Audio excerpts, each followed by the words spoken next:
All right, we're live. Great. Good morning, all, and welcome to our Bible class for today.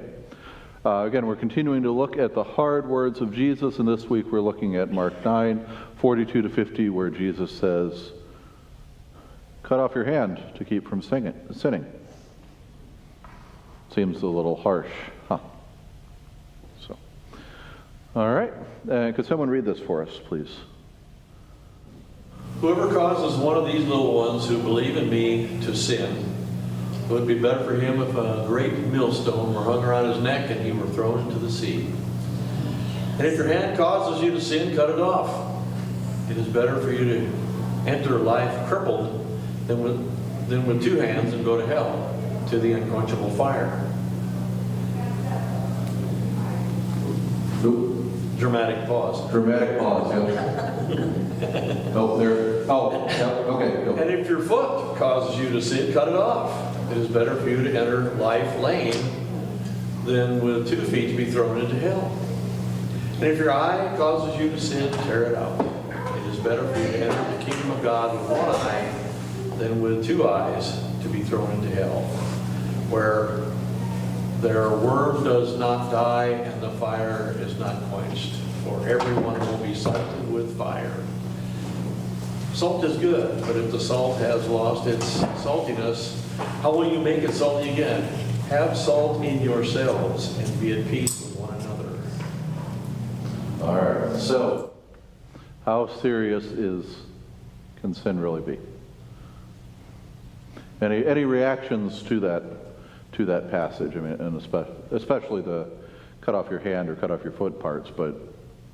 Well, don't the Muslims actually? That's some of their crime and punishment, isn't it? Right. I mean, yeah. There's different cultures that's your punishment is for if you're a thief, they cut off your hand so you can't steal anymore.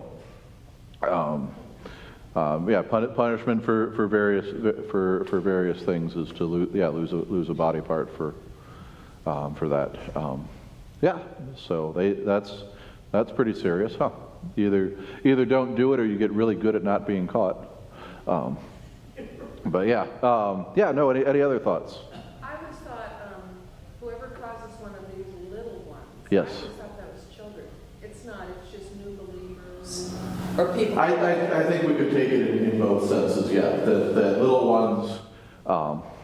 This passage again begins, and when in doubt, as we've been looking at these hard sayings of Jesus, we look at the context of what Jesus is saying. And he's starting out here talking about little ones, which we'll go back a little before, and he mentions children before, so it could be them, but also tends to mean new believers or those struggling. A little child to sin, but if we have a friend that's just becoming a Christian and they've kind of had a life of sins, we shouldn't encourage them to keep that up.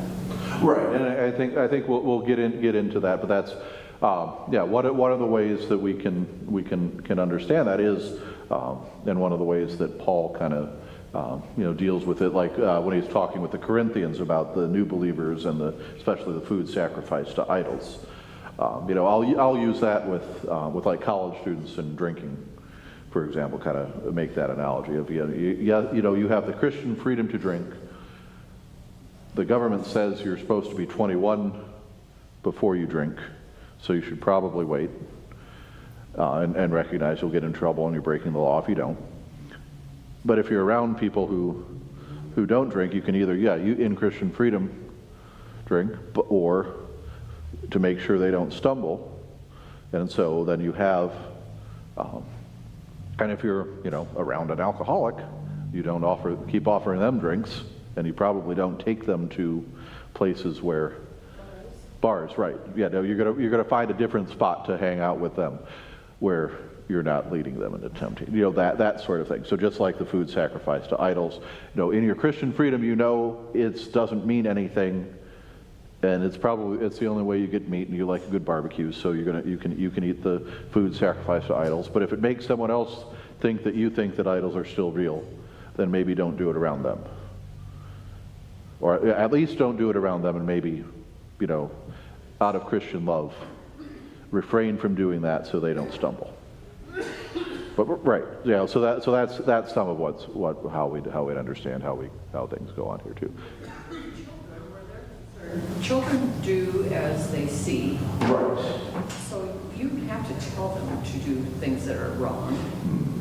They just do what you do. So if they see you doing those things, they're going to, that's how they grow up. That's what Right. they do. It's okay. Yeah. Children learn by example in good ways and bad ways. And I notice that in my own girls, like in a variety of ways, both again good and bad. But yeah, and so as they're following examples, then may not know any better, make sure that you're not leading them astray. All right. Suppose anybody would take this though also to mean like, I did bad, I cut my hand out, now I'm going to heaven. Right. That's. I don't know. I mean, in glancing through some stuff on this, no one seemed to think that they'd ever found a case of someone actually doing this, of taking it literally. It's certainly possible someone has, but it seemed to be the case that people haven't taken it that literally in that way. So that hasn't been a problem. But kind of that understanding figuratively of what's going on, what's causing you to sin, take that, make sure that is out of your life. That kind of thing. So for example, alcohol, if you're struggling with drinking, if you're an alcoholic, you make sure there is no drop of alcohol anywhere near you where you can get near it. If you're so you just remove all that temptation stuff, so that you're not tempted. You're not in a place where where other people might have a bottle of wine in the fridge or a 6-pack in the fridge. You don't have any of that. You don't keep easy access to that. Make it so you have to work. If you're struggling with pornography, you should put on a software blocker, or maybe you have it so that you don't even have a computer in your room, or strongly limit your internet access, whatever, in order to make sure that you don't, to avoid that sin, to avoid temptation, knowing that if that's something you struggle with, removing things can be a good help sometimes, yeah. So My point here is though the seriousness of sin. right, and I mean, and we talked about that some last week with what you could argue are those gradations of sin when Jesus is talking about murder would and that's a similar thing to lust, but if you hate your brother, that's one thing. If you call him a fool, that's something else. But if you call him a moron, that's a whole other thing. And recognizing that we may think those sins are little, they're still sins, and we still need to try and resist them, and go and confess them and be forgiven by them of them when we do them. And recognize that all that we're going to be talking about for the next week comes because of that. So, all right. So, more Greek and Latin, just to prove I went to seminary. So the most common Greek word for sin is in the New Testament is hamartia. I transliterated that for you, which means to miss the mark. The image is kind of, you got a bow and arrow, you're aiming for a target, you don't hit the bullseye, you don't even hit the target, it's off at a tree on the other way. Or maybe if you're, for you golfers, you're aiming for the hole, and it's off in the brush somewhere. That never happens to you, huh, Gary? Right, so missing the mark, that's usually, that's the normal word, or the most common word used for sin in the New Testament. And again, we get it from Greek. Aristotle mentions it, and it's also kind of then that character fault or mistake that causes someone to fall and be destroyed is the way he takes it. So it's this idea of missing the mark, of you're aiming for virtue, aiming for doing good, you miss. All right, but here in this passage, the word is scandalizo. You can probably recognize scandal in there, huh? So, entrap, trip up, stumble, entice to sin, apostasy or displeasure or offend. So this isn't just missing the mark. This is kind of a more active, So missing the mark is almost kind of passive. You're trying to do, the road to hell paved to good intentions. You're trying to do good, but you miss. Here it's someone's either you're actively doing bad or someone's actively making you do bad. You've been trapped. You've tripped. You've stumbled. You've been enticed to sin. All right. So any thoughts on those two definitions or two words used for sin?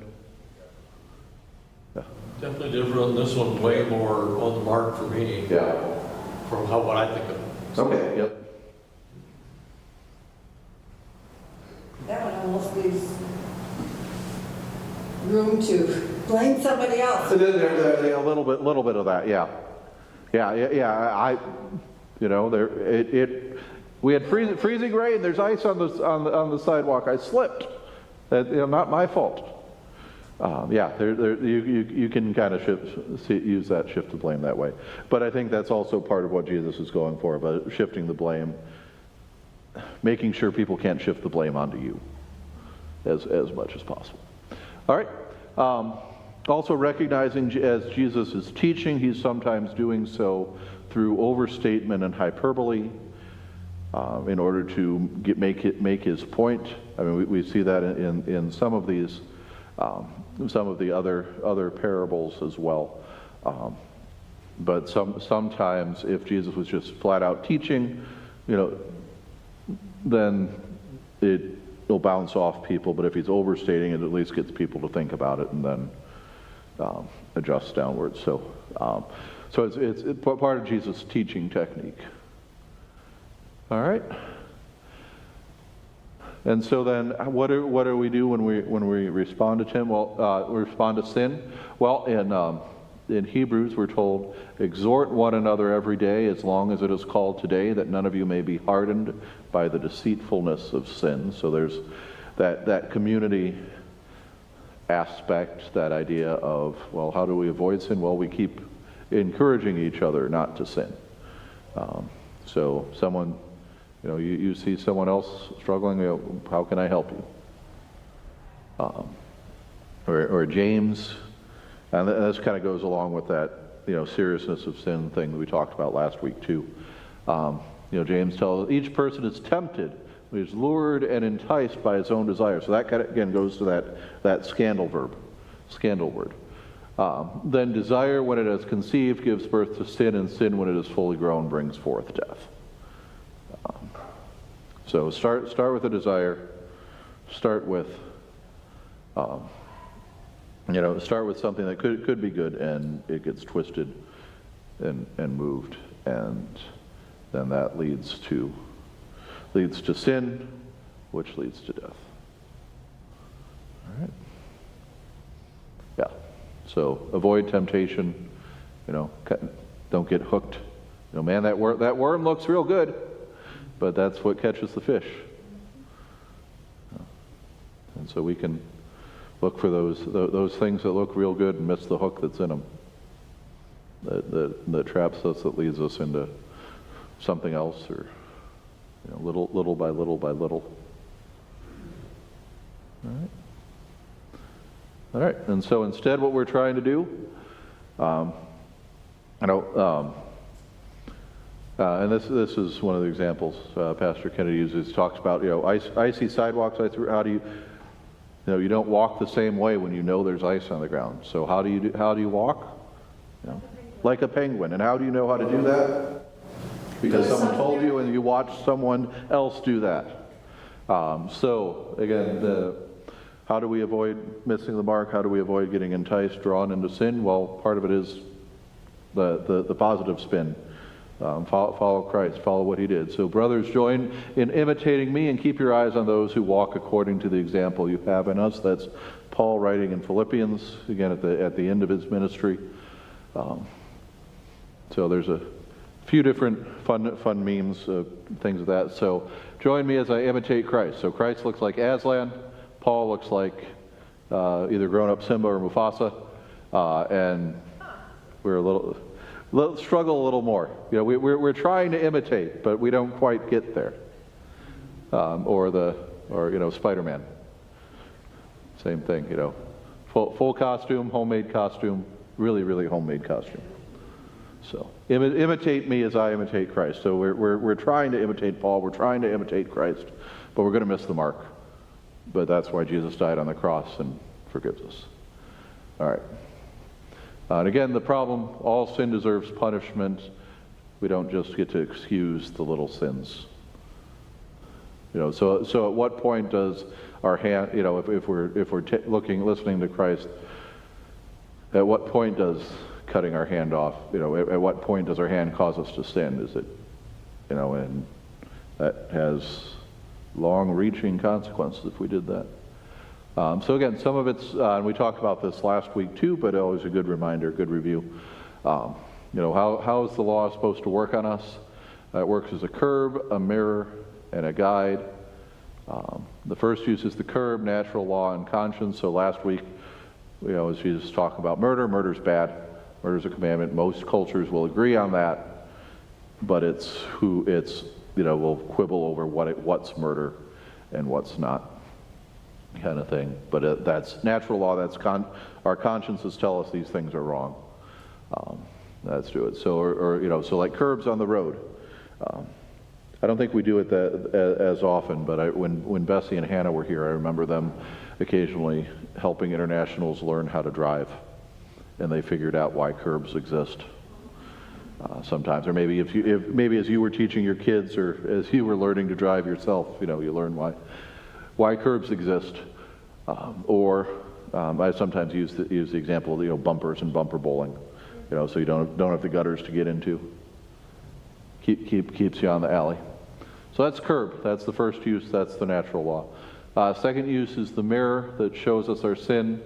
That's Jesus talking in what we looked at last week, but same here, that sin is in anger that leads to murder, even if no physical murder is committed. So that's the showing us our sin. Well, I'm not bad enough. I don't need to cut off my hand. I don't need to cut off my foot. I haven't made a little one stumble. Yeah. Maybe not. And then guide, the how do I live my life. Third use, and that's the, you know, that positive spin, imitating Christ. So how did Christ act? How did Paul act? How did others in my other believers in my situation act? How can I follow them to do that? And again, that's kind of Luther's explanation of the commandments. So like with murder, not just don't murder, but, you know, don't be angry. But then what's the positive spin on it is don't kill your neighbor, but help them in their physical needs. You know. All right. And so again, one of the best ways to avoid sin: occupy yourself with doing good, with good actions. You know, what's that? Idle hands are the devil's plaything. Probably heard that a time or two. So some of it is, yeah, if you're, you know, when do people with addiction issues struggle the most? When they're alone, often. You know, late at night when there's stress, things like that. So, but if you're actively helping, if you're doing something, then that can help you avoid those things. All right. So don't cut off your feet. Instead, what does Paul say? How beautiful are the feet of those who preach the good news, and he's quoting from earlier in the Old Testament on that. So if your feet are causing you to sin, well, you know, we cut it off, but instead use your feet to do good. You know, walk out of your door and talk to your neighbor. Go Walk out your door and volunteer. Walk out your door and see what happens. All right, don't cut off your hands. Instead, Moses tells the people of Israel, there will never cease to be poor in your land. Therefore, I command you, you shall open wide your hand to your brother, to the needy, and to the poor in your land. So, even this God's chosen people, established following God's commands. Well, I mean, we looked at the minor prophets. We know how much they mess up. But there's going to be poor in your land because you're all sinful and you're not going to share things. But you should share things and help out the poor and the needy in your land. All right. Any questions or thoughts on that so far?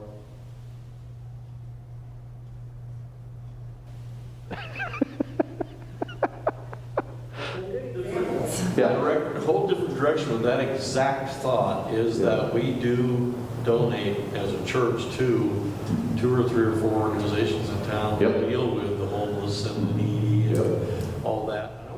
I wouldn't mind, of course, we want you to do it, but to give us a big old thorough explanation of who they are, where they are, what we can do if we see somebody.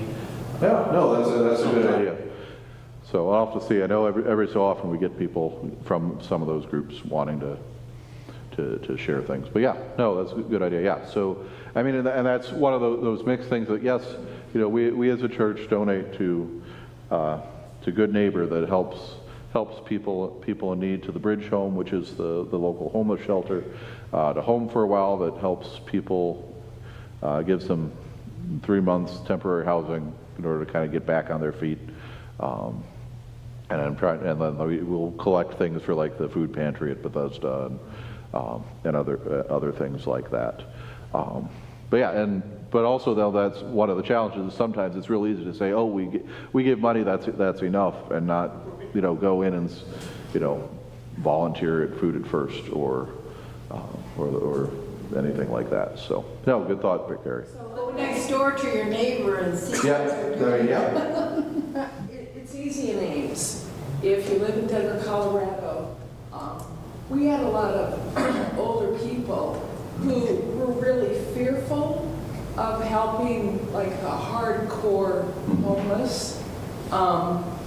We lived in Jefferson County, so they always provided a resource booklet. I mean, there were pages of how you can serve, but I always thought just getting your name in, like with a hospital, it doesn't have to be hospice, but I think delivering Meals on Wheels is safe, or driving someone to their doctor's appointment. That is serving someone not because they're like needy financially, but limitations with, whatever. So there's way to serve, but you need to be wise not to put yourself in a position where you're harmed. Right. Yep. Yeah. And we heard a little bit about this. It was Pastor Phillips from Perry talked. One of the things, we got a large memorial donation, and one of the things we're thinking of doing with that is helping support. They have a deaconess intern at the Perry Home.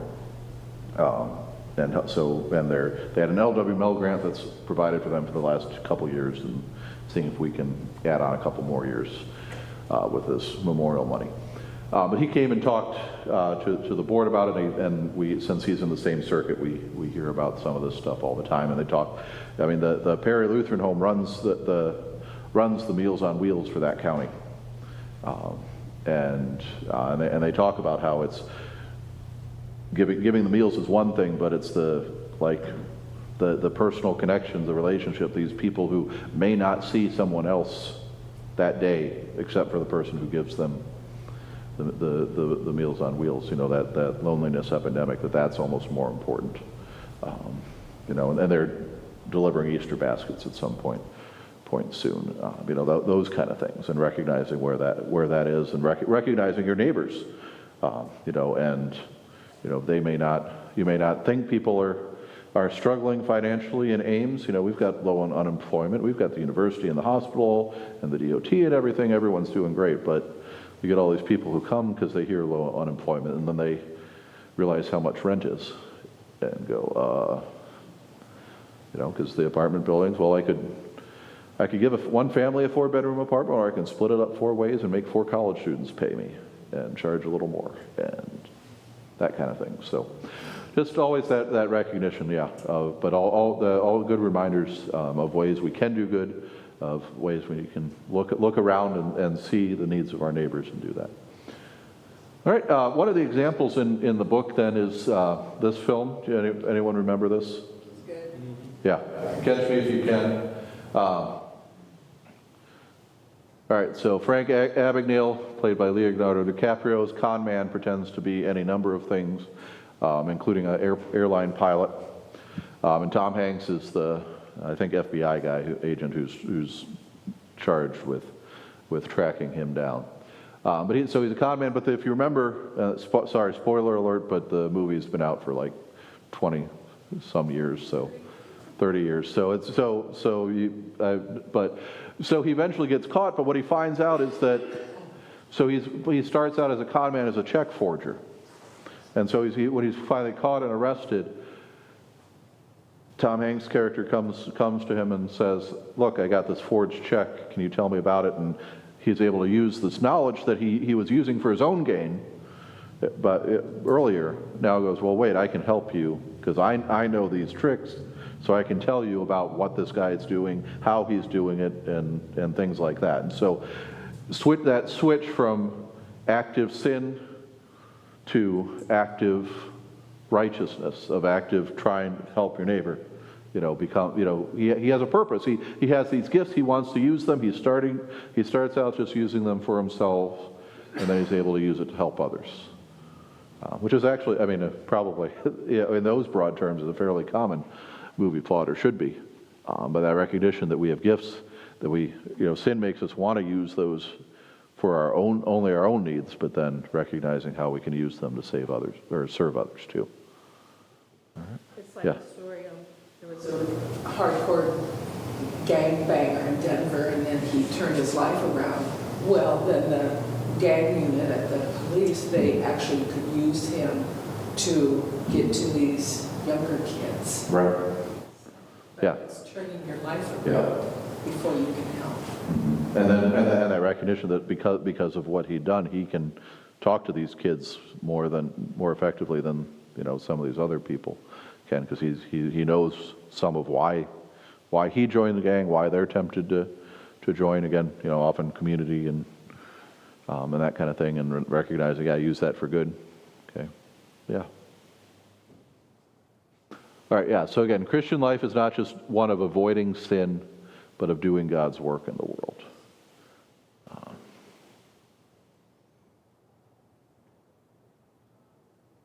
All right.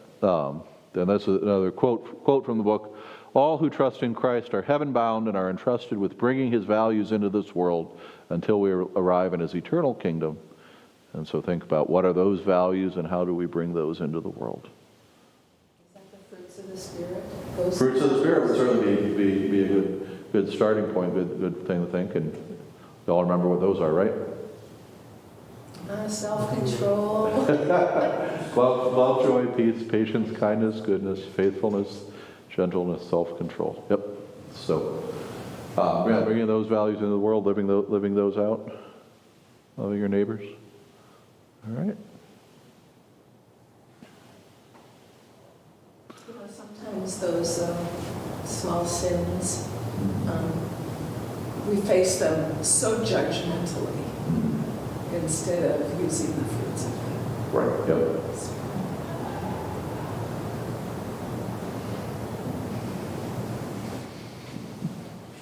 All right.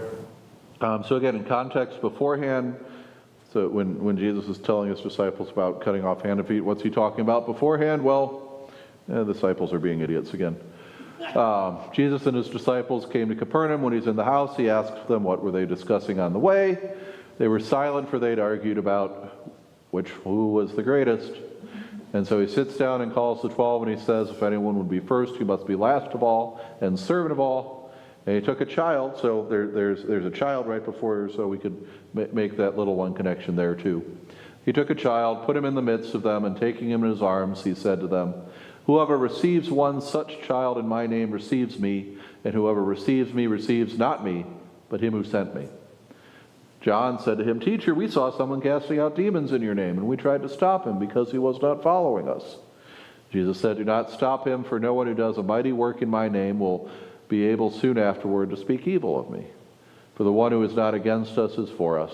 For truly I say to you, whoever gives you a cup of water to drink, because you belong to Christ, will by no means lose his reward.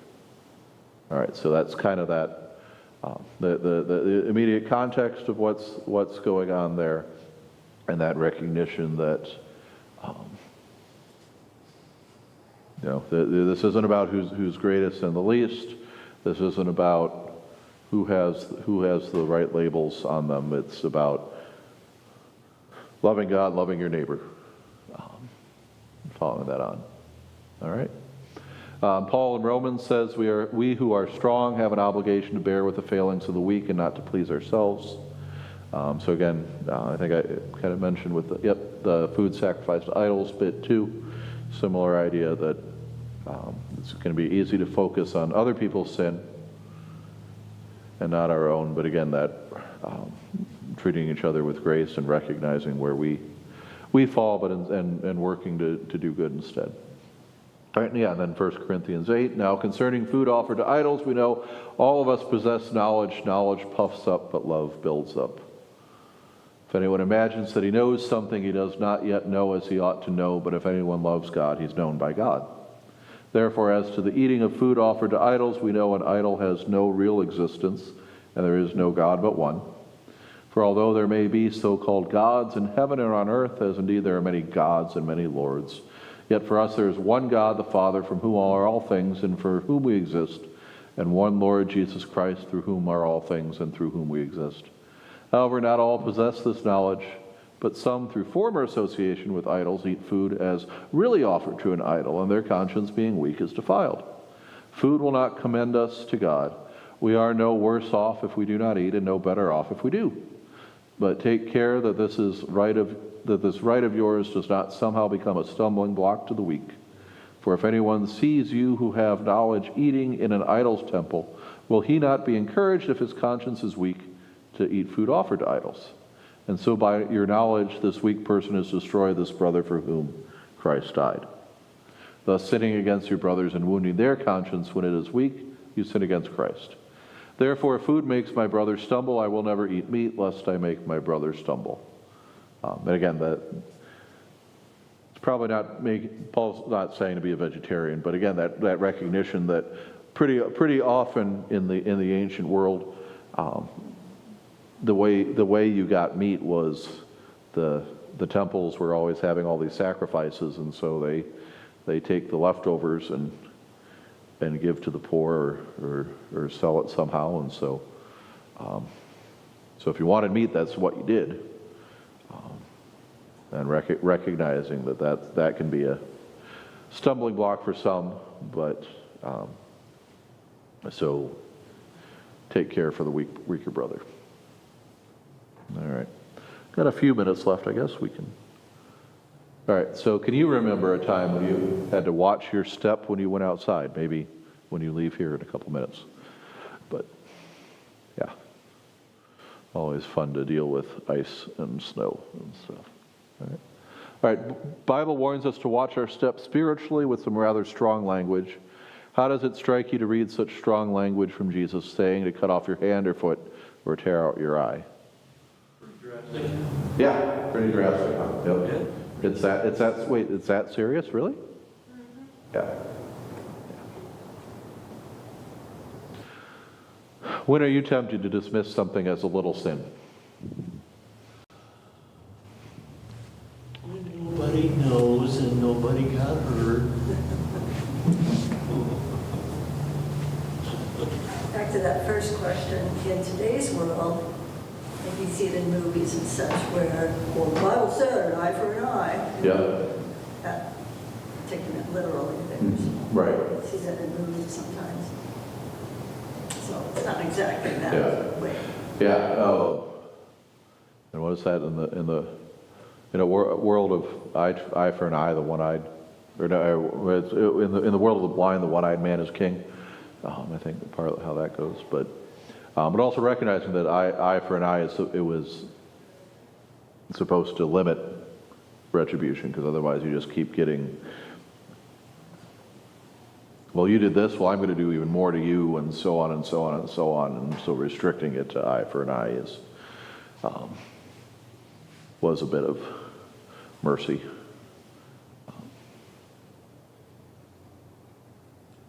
All right, so again, Frank Abagnale, the main character in the Catch Me If You Can, turned his life around. What hope does his turnaround give you for yourself or others? Use our devious skills for good. Use your devious skills for good, right? I'm glad you're not devious at all, Mary. So, but yeah. No, I mean, so God's given you gifts and abilities. You can use them for good or ill. And even if you've been using them for ill, you can still use them for good. That's what repentance means, the Greek word metanoia, turn your life around. It's never too late. And it's never too late. Cross. Right. Yeah. I was listening the other day to someone was talking, some Good Friday sermon by some sort of evangelical talk about, this guy, the thief on the cross gets before the throne, and it's like, I don't know why I'm here. I don't know anything. I just know the guy on the middle cross said I should come, said I could come, and like, oh, well, you're in now. Again, you didn't do a whole lot, didn't have time to do a whole lot of life change when you're hanging there crucified. But yeah, the guy on the middle cross said I could come. So. All right. What actions do you feel are most likely to cause little ones to stumble?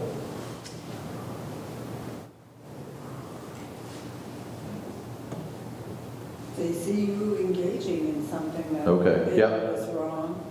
Mm-hmm. If they hear you lying, then they think lying is okay. Yeah.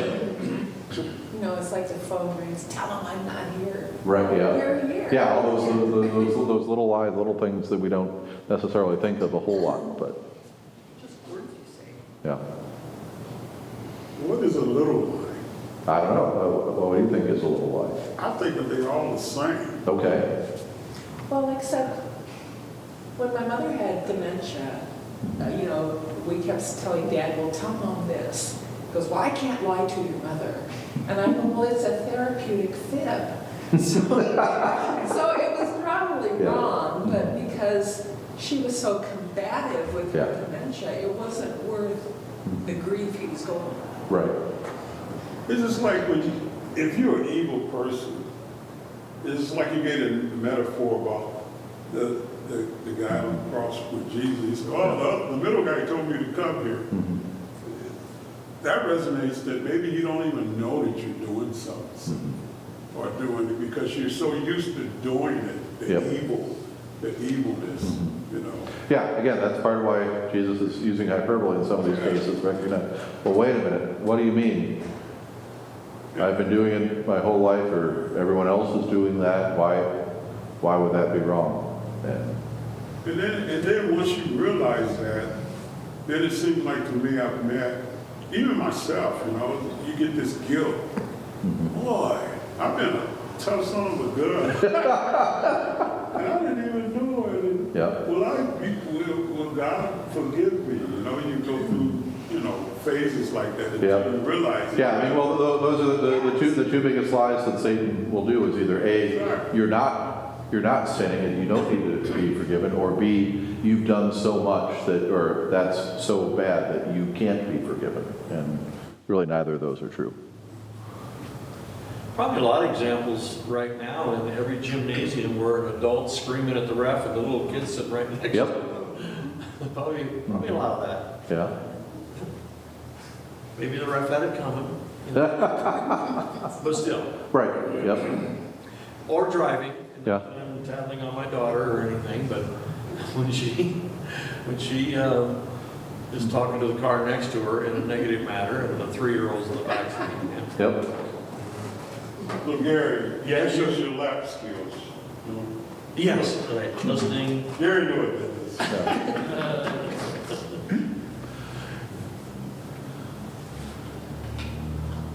All right, yep, so again, kind of that same idea. Yeah, what people observe, they imitate, you found this to be true, sounds like, yes, so, all right.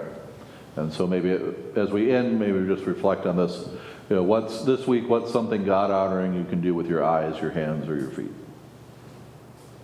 So, all right, and so we'll stop there. No Bible class next week. Next Sunday, it's Easter. Easter breakfast. Looks like we're decently okay on volunteers, but could use a few more maybe in some other spots. But so no Bible class next week due to Easter with the Easter breakfast, and then we'll meet again in a couple weeks. So thank you very much for coming, though.